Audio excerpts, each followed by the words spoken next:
Hai teman-teman semuanya. Mungkin teman-teman bertanya kenapa baru-baru sekarang saya membuat video dan saya share ke grup, khususnya ke grup Kata Hati. Begini teman-teman, selama beberapa tahun yang lalu saya banyak belajar dengan pengalaman hidup saya, baik melalui hati saya, rasa saya, dan pikiran saya. Nah, dari pengalaman-pengalaman itu saya bisa mengambil sebuah pelajaran yang berharga, dan ketika dari pelajaran itu terbukti di dalam kehidupan saya, nah disitu saya siap untuk mempertanggungjawabkan secara pribadi bahwa semua yang saya lakukan adalah sesuatu yang bisa dipastikan bahwa itu menjadi modal utama di dalam hidup saya, khususnya di dalam diri saya sendiri. Tahu diri adalah sebuah cara untuk menembus pikiran kita mencapai kesadaran diri. Ketika kita sudah sadar diri, kita akan tahu siapa yang merasakan di dalam rasa kita, siapa yang berpikir di dalam pikiran kita, dan siapa yang hidup di dalam kehidupan kita. Ketika dulu dari pengalaman saya beberapa tahun yang lalu, ketika ada masalah, saya selalu berdoa kepada Tuhan bagaimana masalah itu bisa terselesaikan dengan baik. Nah teman-teman, apa yang saya dapatkan? Ya, 90% doa saya itu tidak dikabulkan.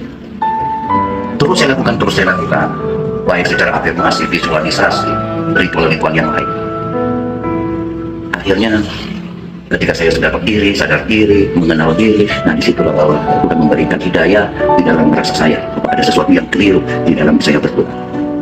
Padahal semua mayoritas orang ketika ditanya apa itu artinya doa, mereka pasti mengatakan adalah meminta. Nah itulah titik kesalahan yang termainsek di dalam pikiran saya, bahwa ketika saya berdoa artinya saya meminta. Ketika berdoa kepada Tuhan berarti saya meminta kepada Tuhan.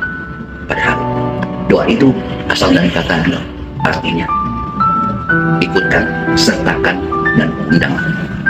Nah ketika kita berdoa sesungguhnya kita mengundang, kita ikutkan, kita sertakan Tuhan di dalam masalah kita, bukan meminta.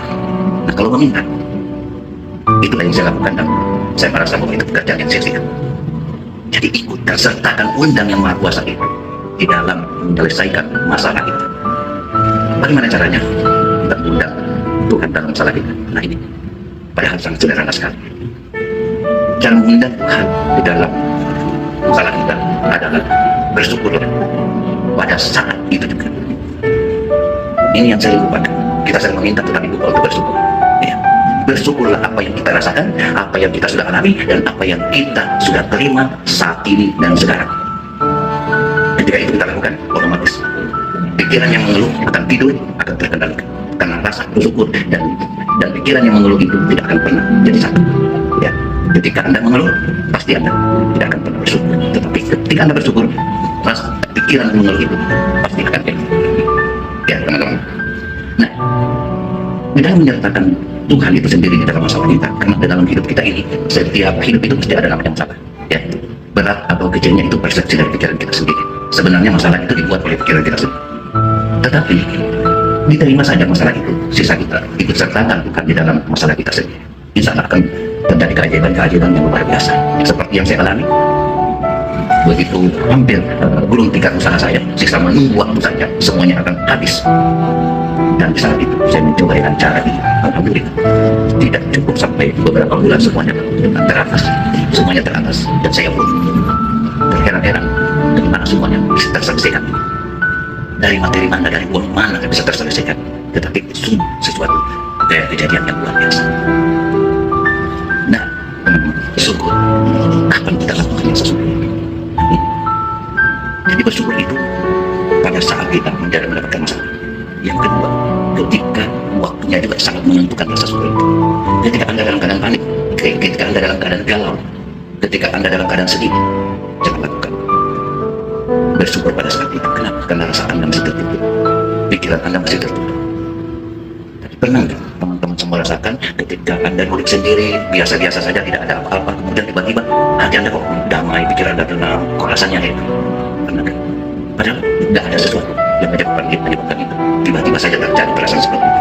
Nah, itu sebenarnya sebuah peluang hak yang diberikan Tuhan kepada kita. Dan saat itulah ketika Tuhan baru membolakkan perasaan itu kepada diri kita, pada rasa kita. Nah, disitulah waktunya kita bersyukur sejadi-jadinya.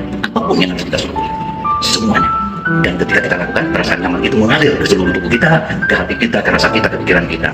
Nah, disitulah baru kita rasakan bahwa doa kita sudah